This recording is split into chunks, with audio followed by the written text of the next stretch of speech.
This podcast is intended for educational purposes only. For our full disclosure, please visit nc-midwifery.com for more information. Well, welcome back to More About Birth. I am sitting here, believe it or not, with Angie Hansen and Shannon Bennett. Wow. We have been absent for a while, but we are here together. So we hope you enjoy this next episode of More About Birth with Angie and Shannon. Where have you guys been? MIA. MIA in Idaho. What? That's Angie's excuse, but what's your excuse? The usual. Babies, and more babies, grandkids, life. You know, my dad passed away. My mom went through cancer treatments. Wow. The kids needed a lot of help for a while. I've been babysitting grandkids, still delivering lots of babies, training students. Life happens. Well, grab yourself a cup of coffee and join us as we find out what's happening now. Yeah, sorry guys. We wish to be putting out something more regular, but we'll get there. For now, we're going to keep limping along and recording when we can. So, Can I just say this? It's cool to be back. Isn't it though? Yeah. We're back. It's I like love it's it. like a piece that's been missing, so it's good to be with I you guys. know. I miss my Angie. It's fun. Speaking of Angie, she has something hot and heavy on her heart. So I'm going to let her just go for it. She's got something she's really passionate about today. Yeah, and trying to condense some things that I've been learning lately and distill them. And it's a big topic with, a lot of countercultural thought into it. So I'm probably not going to do the greatest job. Just going to say always that. do a great but I'll job. do my best to distill some life-altering things I've been learning. So we're going to talk today about the power of women, like in society, in birth, in general, and also V-BAC, vaginal birth after cesarean, and how that relates to the power of women. Go for it. So, and part of the reason I wanted to do this was to encourage moms, encourage those who are pregnant, those with kids, those at home, raising their families. It's hard. It's a hard work. Pregnancy big is job. tired. There are so many different challenges. We were just saying how, that time in life when you're raising kids and have little kids at home and you're pregnant, just most moms are tired. Mm-hmm. And so I want to encourage you. And one of the things that I have found over my life is there's this kind of common theme that comes up of people, well-meaning people trying to encourage moms. And it's true, but it goes something like this. Even though you are unseen in your work at home, you are important. Like every diaper change matters.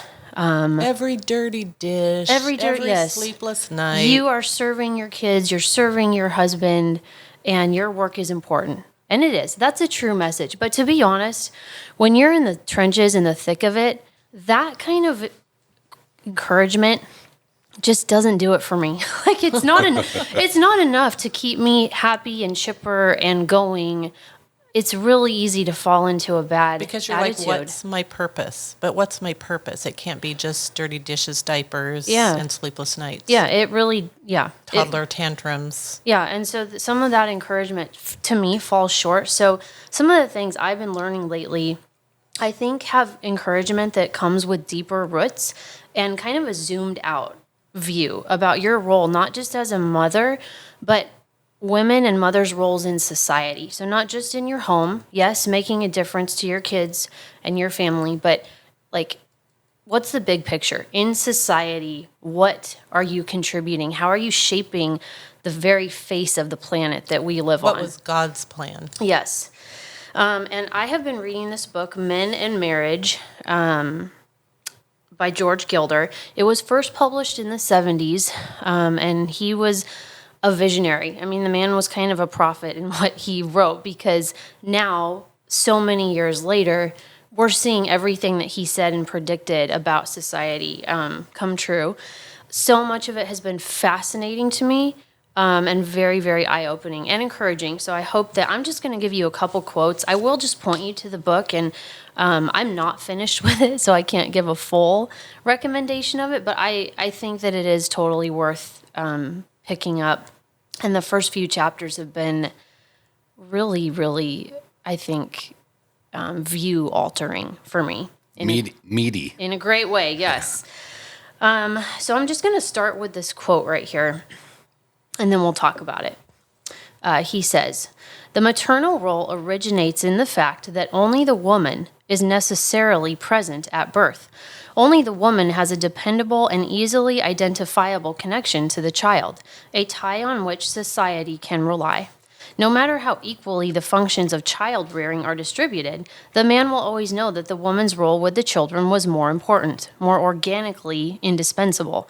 There is no way the man can share in the euphoria that many women feel along with the pains when pregnant, for it is a sensation of warm separateness and independent fulfillment. There is no way that men can share in the mothering hormone that many authorities believe the woman secretes in childbirth. There is no way the man with the bottle will experience the sense of sexual affirmation and sensual fulfillment felt by the woman with a child at her breast." And I mean, if that doesn't sound awesome to you, I don't know, but it's very inspiring to me.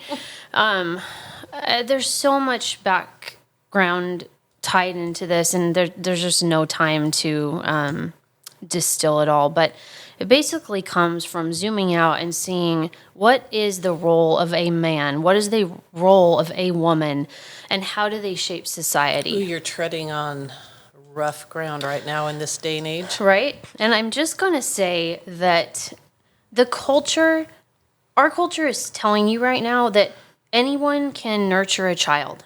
Anyone who wants to can be a woman. And that is so, demoralizing, dehumanizing to a woman. We just read that no man can do what a woman can do for society. She is the bearer of new life. She changes the face of the planet. Her whole life from, the time she's growing up in all her childbearing years, her entire life and biology is focused and centered on changing and shaping the face of the planet. So what she does is awesome, and you moms have an indispensable part to play in the furthering of our society. Society will collapse without women choosing to be mothers and raise children. Literally, the human race will not keep going if women choose. Babies aren't born. Yes, and if women choose not to birth children and raise them, for the long term. Okay, and just one more quote here. If I can find it. All right. How far are you into this book? I'm over halfway. "In childbearing, every woman is capable of a feat of creativity and durable accomplishment, permanently and uniquely changing the face of the earth, that only the most extraordinary man can even pretend to duplicate in external activity. Women control not the economy of the marketplace, but the economy of Eros, the life force in our society and our lives.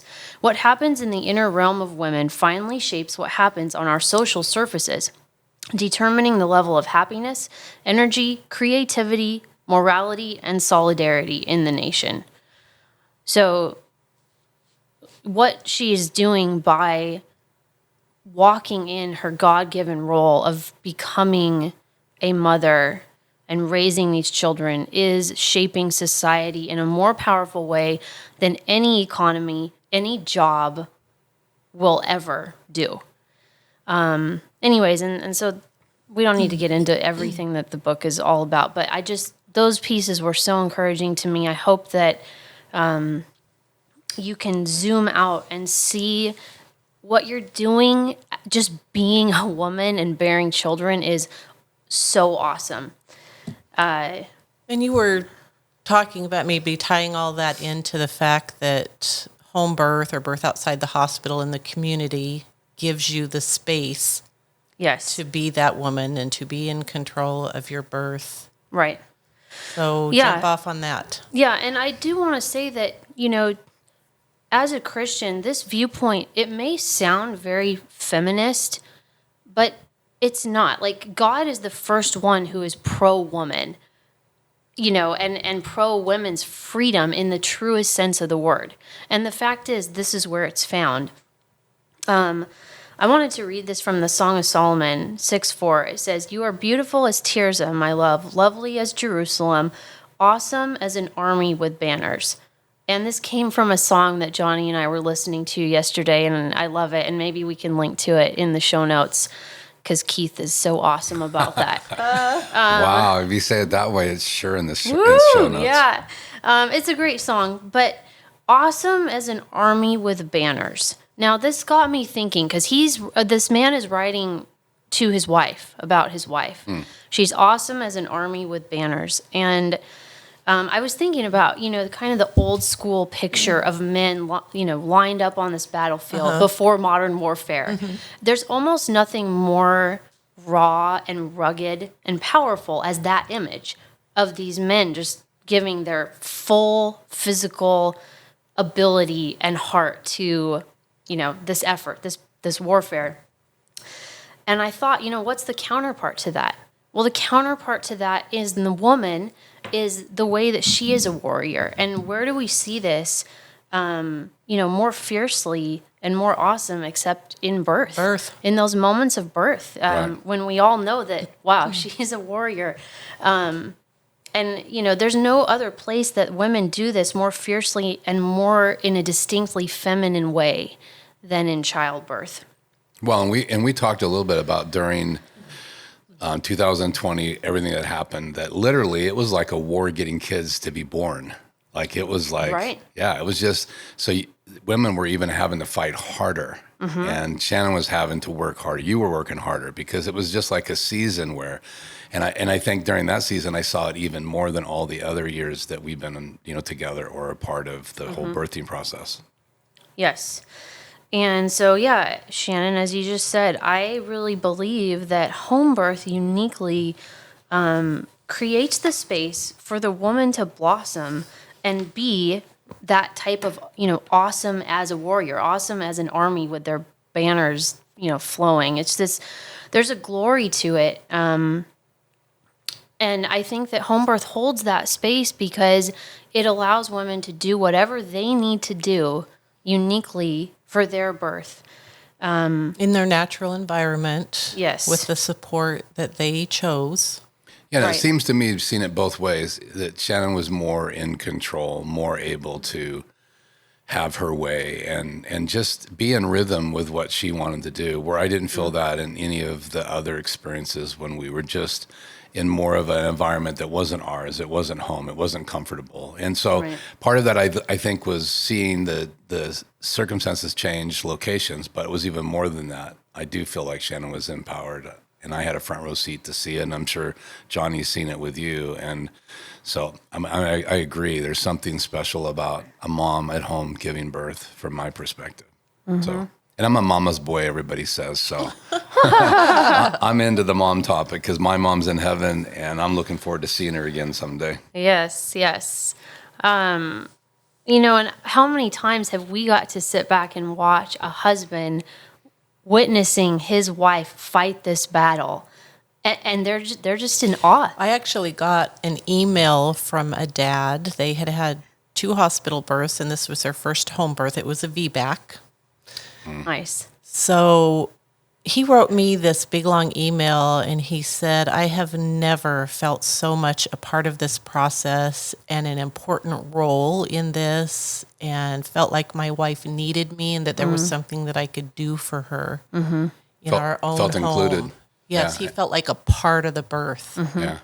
Well, I got to be the one who caught Bryson, which was really, really cool. And I have a friend just recently, we were having a conversation like a week ago, and he said, my deepest moments of just weeping and just awe was when I held my babies the very first time. And if you knew this guy, like, weeping is not on his radar. So I'm like going, wow, you brought this up. Because I hit on Shannon, and being busy doing midwifery. And then he said this. So it just, for him, it brought out the emotions of what it felt like just being a part of the birth. And he hasn't experienced home birth. He's only experienced birth the other way. And it would be cool for him to someday. You would not believe the dads that just break down sobbing when they see their wife working that hard and what it produces. Yes. Right. Right. And I think that's because, it is that battlefield image where it's like every ounce of your being is on the line. Well, even after, 700 births, there's still that moment when you're watching a mom push that you're rooting her on as the midwife or the observer. It's like being at a good ball game or watching a good movie. You're like, come on, you can do it. And you get that adrenaline rush. And then when the baby's finally here, it's just, you want to jump up and down and scream in excitement. She did it. Yes. Yes. It's good. Everything's great. But what do you think it is that holds that space in an out-of-hospital setting? And just disclaimer, not bashing hospitals at all. We're just focusing on what it looks like outside the hospital. Right. Yes. There are times you need to be at the hospital. For sure. Yes. Yes, for sure. So I think midwives do a good job holding the space for this to unfold in its best form by being patient, unobtrusive. I think that just being the observer, the keeper of safety. I think that sharing the same beliefs as the other people in the room, whether that is spiritually or just pragmatically about how this should unfold or all of the above, I think sharing the same beliefs with the other people in the room creates a unity and a gel that you just cannot get when you have so many strangers in a room together. Well, I feel like there's 4 main beliefs that you have to have. You have to believe in the woman herself. Yep. You have to believe in what she's feeling, what she's experiencing, what she needs to do. You need to believe in her body itself, that her body naturally knows what to do. How many times do we have moms tell us, is it okay to push now? I feel like I want to push. Is it okay? And you're like, well, yeah, if your body's telling It's you your to body, push, you tell me. Your body knows what to do. We have to believe in the birth process. Yep.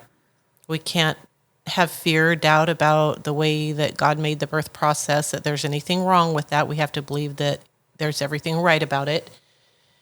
And then we just have to believe in the process itself, that if we listen to our body, if we believe in the woman, if we believe in her body, then we can believe in the process and mess with it as little as possible. And that's not, I don't think that's just, correct me if I'm wrong, ladies, but I don't think that's just from the midwife's perspective or a doula's perspective, but I think the man, the husband, and the family that's in there too, if they have the same kind of, like Angie just said, the same kind of feeling that that's all those things are important and we're on the same page, then I think that even elevates what takes place. Absolutely. In a There's natural a birth. peace and a comfort, a security, knowing that, how many times does someone look at us, like a dad will look at us and be like, give you that eyeball look of, is that okay? Everything all right? And you're like, yeah, it's perfectly all right. And every birth is different. You'll have the births where mom labors really hard and is very vocal, and the same thing is happening as the mom like the other day that was laughing and going, wow, I don't really feel in labor. Is this baby ever coming? And the baby was out a half hour later. You just have to believe in the process enough to know that no matter how it plays out, that's normal for them and it's all okay. Right.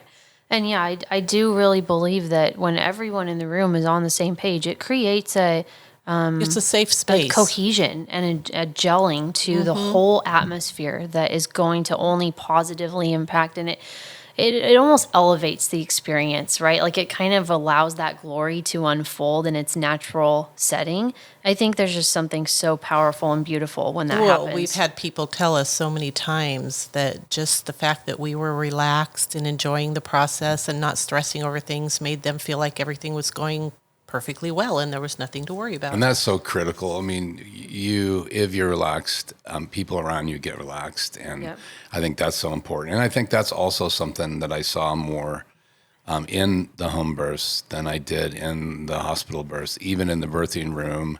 Though it got better and better, the more personal, the experience was going to be, and the more I felt like I was engaged in the process, at least from my perspective. Yep. And, the mom is center stage. Like, everyone is there to wait on her and be a witness to this awesome moment. Like, that is our sole purpose. Well, and we for jokingly being tell there. her, you're queen for the day. This Yep. is truly, everything truly today is all about you. Yep. No matter what you need, what you want. Yep. It's all about you. You know, practically, kind of what that translates into is being hands off as much as possible, or as much as the mom wants. Minimal exams.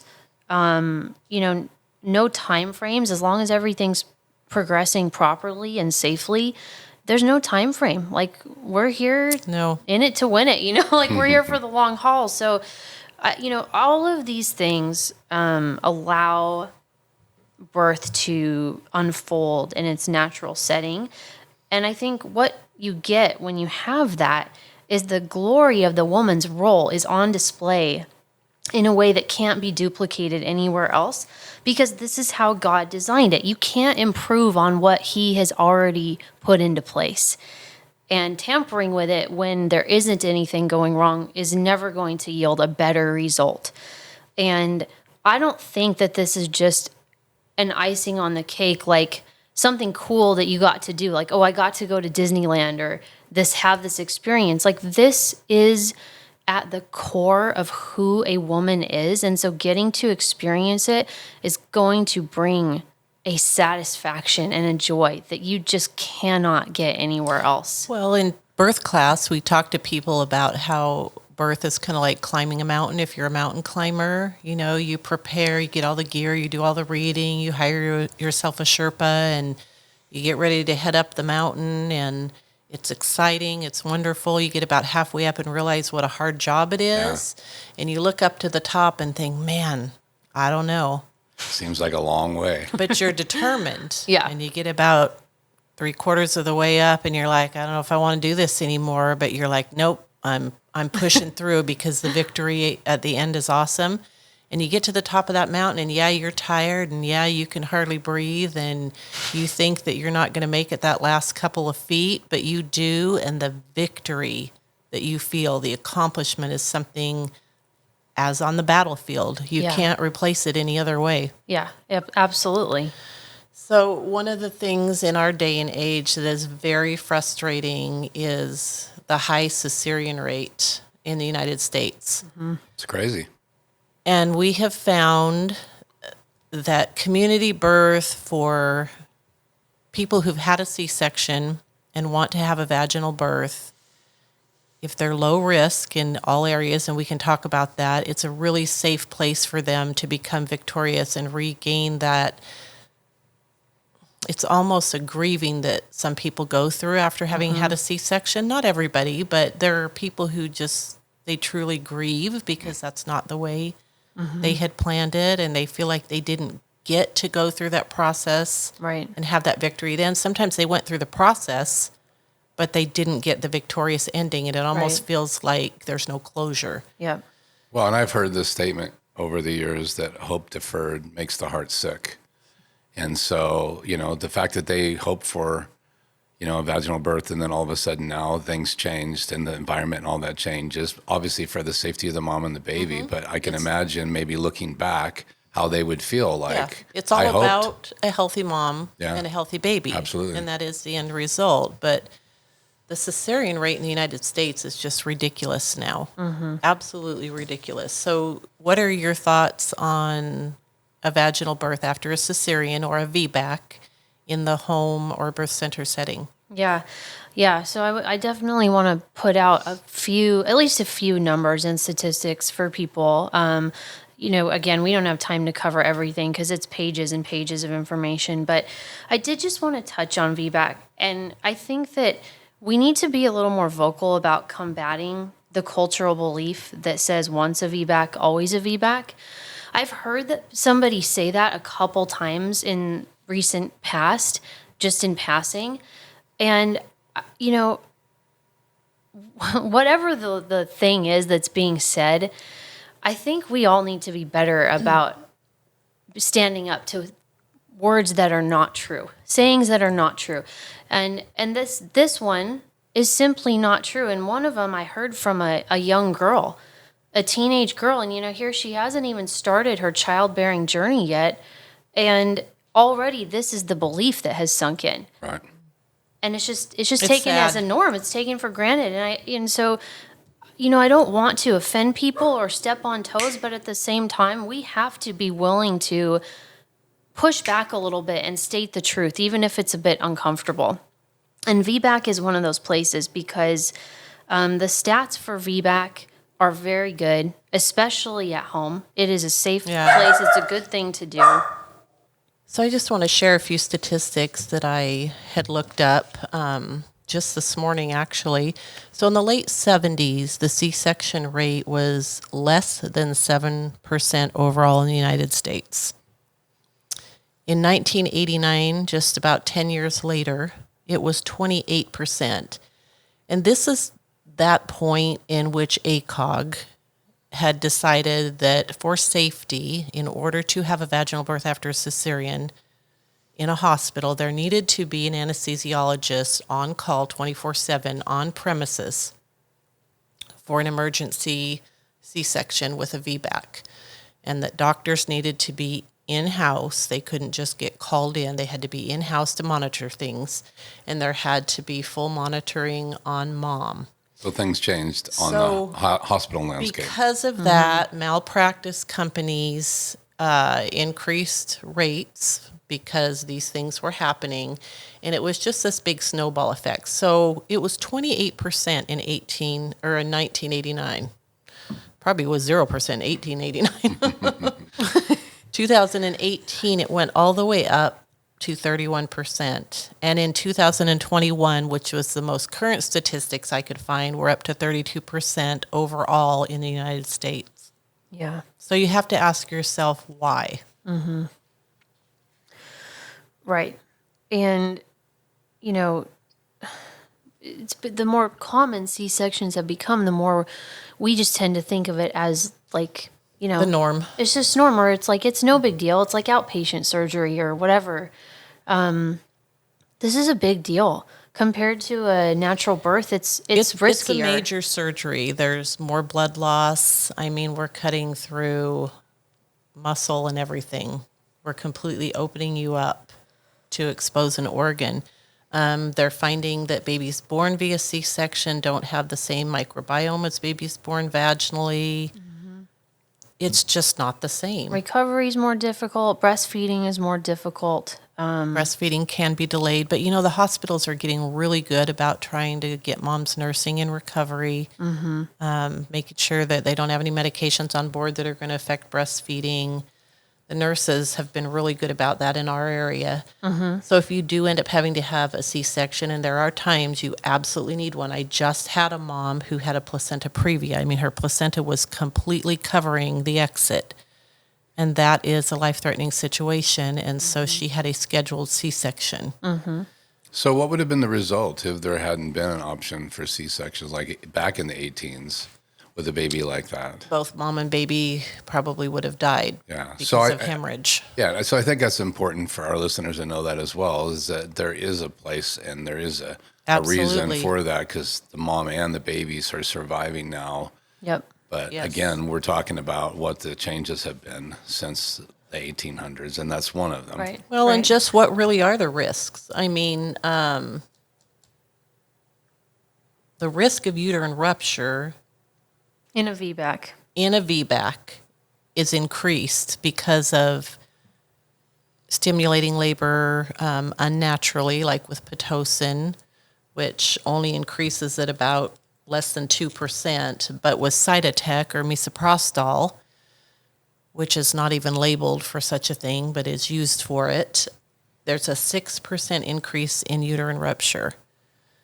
Wow. So when someone tries to scare you and say, hey, you have a chance of a uterine rupture if you have a V-BAC, well, if you let your body labor naturally and you're low risk, you've got a low transverse incision that's healed well, you don't have internal scar tissue, your placenta's not attached over the scar tissue, there's no risk factors other than the fact that you had a previous C-section, then with a non-medicated, non-augmented labor, the risks are very low. So if you compare the risk of really low risk V-BAC with a cesarean, you have to just kind of choose which side are you going to risk on, the low risk V-BAC or the surgery. Right. And having it, if you go with a doctor's policy or a hospital policy that says, we're not going to do any V-BAC. So once you have a C-section, we're going to continue to do them. They're going to then start telling you how many children you can and can't have, because they're going to say, look, it's very dangerous. Once we start doing 3, 4 C-sections, most, from what I've heard and experienced, they say 3 or 4. They won't do more after that. Yeah. And so, that's problematic as well. And then people want to know, is it really safe to do a V-BAC at home? Because even the midwifery malpractice insurance companies don't cover it. Wow. But the truth is that statistically 70% of any uterine ruptures, and we're talking a tiny little rupture, full on, whatever it is, 70% of them, there are signs ahead of time. And the most major sign would be fetal heart rate that's not happy. Yep. And what do we do when we have a fetal heart rate that's not happy? We go to the hospital transfer, before there's a problem. Right.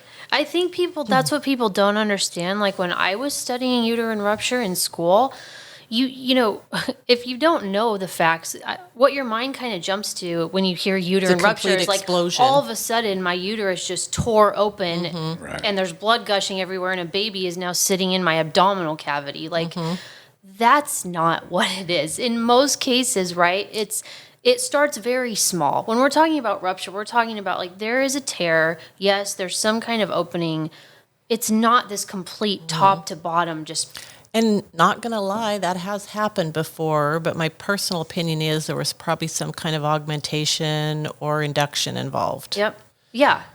Right. So, but it doesn't mean that every time. The fact is the more common ones are ones that are, smaller, and even at that point, like even if that was to happen, you still can deal with that in a reasonable amount of time. And we don't do births too far from the hospital. We don't wait until things are terrible to take people in. When things are just not looking happy, we go in. Yep. More vigilant. Yes, and we monitor very closely.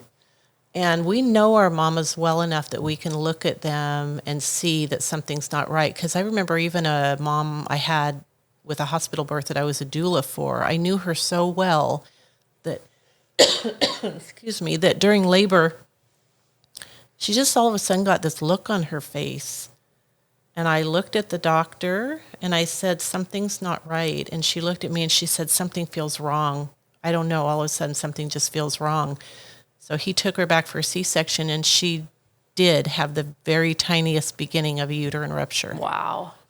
Yeah. So I feel like I rely on that. And obviously as a Christian, I pray for my mamas and I rely on the Holy Spirit to tell me something's up. You need to do something about this. Yeah. So can I just ask you a question? So when moms are making the decisions like that, especially picking a midwife, they really need to have, there really needs to be a connection.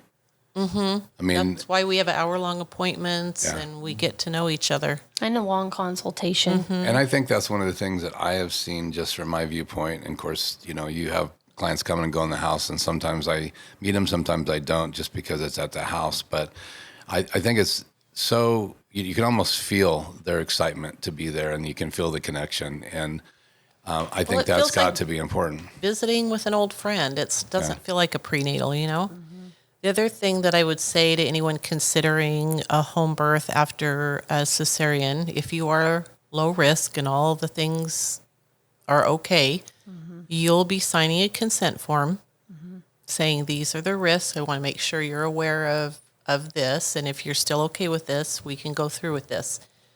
The risks are low with a healthy mama, healthy baby, and all the things we mentioned.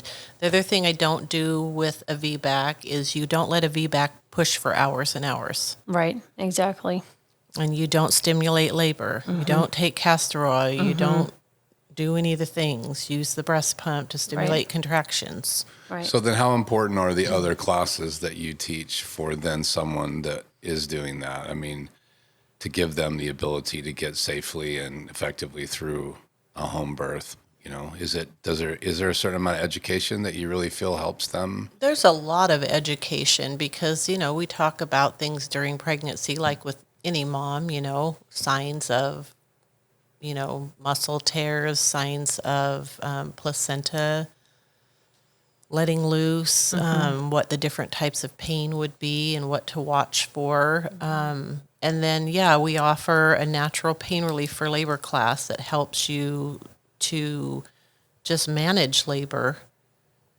Yeah, and be as relaxed as possible. Well, another thing I was going to say about that earlier when Angie was talking about empowering women is the fact that you also, I see so many men at your class engaged as well, being a part of and participating, which is helping empower her. Yes. Like taking her through the process and helping her manage the pain. And I thought that was pretty cool too, because that's creating another level bond. And I didn't have that when we had our own. And birth. over the years, I think I started out early on, 20 some years ago, where I had been a doula. And switching from doula to midwifery, it's kind of hard because you're so used to being the hands-on person, doing the massaging and the encouraging and all of those things. And as a midwife over the years, especially probably in the last 6 or 8 years, I really have been more careful to just encourage the dad to be that person or the support person to be that person. Right. And kind of coach them rather than do it myself. Because it's amazing. Like the birth the other day, this dad, I asked him, do you want to catch your baby? And he's like, yeah, I want to catch my baby. So It's awesome. there's that. And then, we get mama out of the pool and daddy gets to take the baby and be the first one to hold them other than mama. And you just see those dads over there with tears in their eyes. And I watch these dads now that have been a part of the birth and been involved. They change diapers. They want to find things to do that they can do for the baby. They pamper their wives. They just, because of the education, they realize that they need to rest, that they can be helpful. Yeah. And they feel connected. I mean, I know I felt connected by being a part of the birth and then watching the men go through your classes and seeing them learn to participate, even seeing kind of that reservation at the beginning of class. And then by the end, they're laughing and they're engaging and they're sometimes even participating in the TENS unit, little tests of what labor feels like. Right. It's classic. Yeah. And I don't know if this went the direction you were hoping it to, Angie, or if there's something else you wanted to add, because I know you had that on your heart. Yeah, no, I mean, just to kind of wrap it around, maybe we can put these links in for you. I would say do your own research on V-BAC. Some of the places that we pulled from were Evidence-Based Birth, and there's another one called V-BAC Facts. Those are both online. I found one also called VBAClink.com, Yeah. and we can put those in there, and also the name of the book that you mentioned. Yes, right. Yes. But, the stats on V-BAC out of hospital with a trained midwife are very good. And so, look at that and try to be part of the changing the cultural narrative that says that once a V-BAC, always a V-BAC. I understand if you have to say, my doctor's policy is this, or my hospital's policy is this, but just to give a blanket statement that says, once a woman has a C-section, she must always. That's not true. And we don't need to accept that, and we don't need to let that be the percentage continued. of women that's true for is small. Right. And there are still doctors out there that are willing to give you a trial of labor, and as long as everything's looking good and you don't have any risk factors for mom or baby's health during the labor, then they'll work with you to have a vaginal birth after a cesarean. Mm-hmm.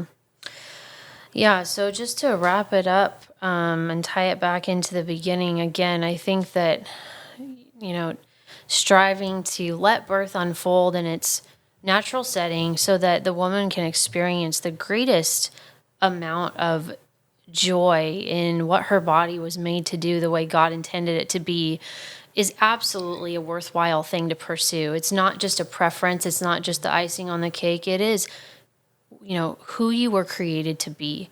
And I think our modern times have messed with that a little bit, but you can reclaim that. You can reclaim that after a cesarean, most likely, Lord willing, and you can reclaim that for whatever number of birth you're on or planning at this point.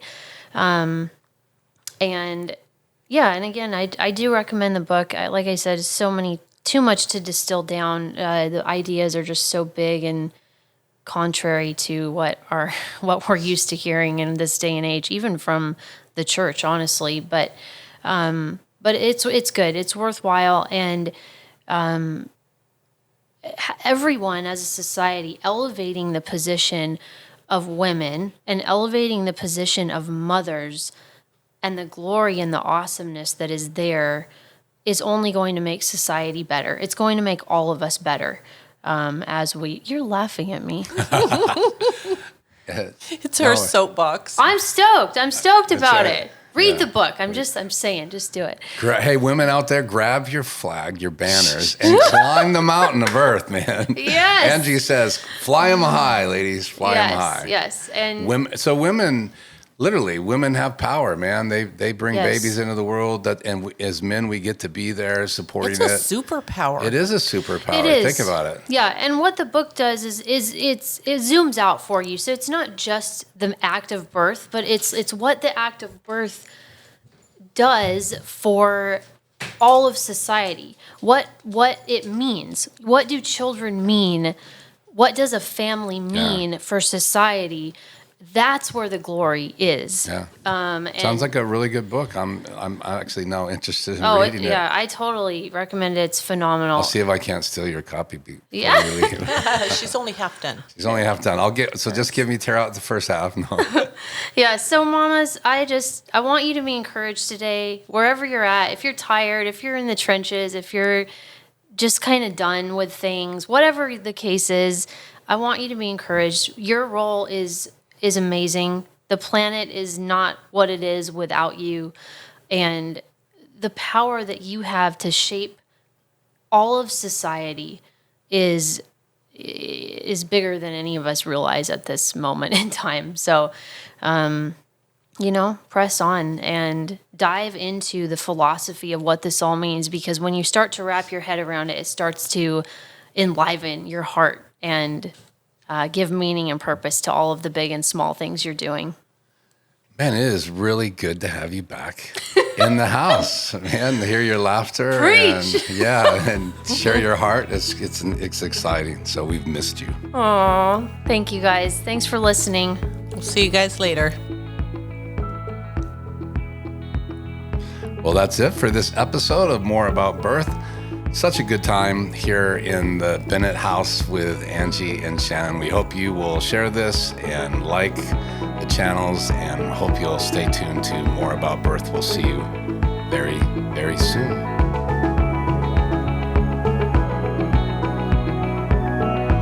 This podcast is intended for educational purposes only. For our full disclosure, visit us at nc-midwifery.com. We'll see you soon.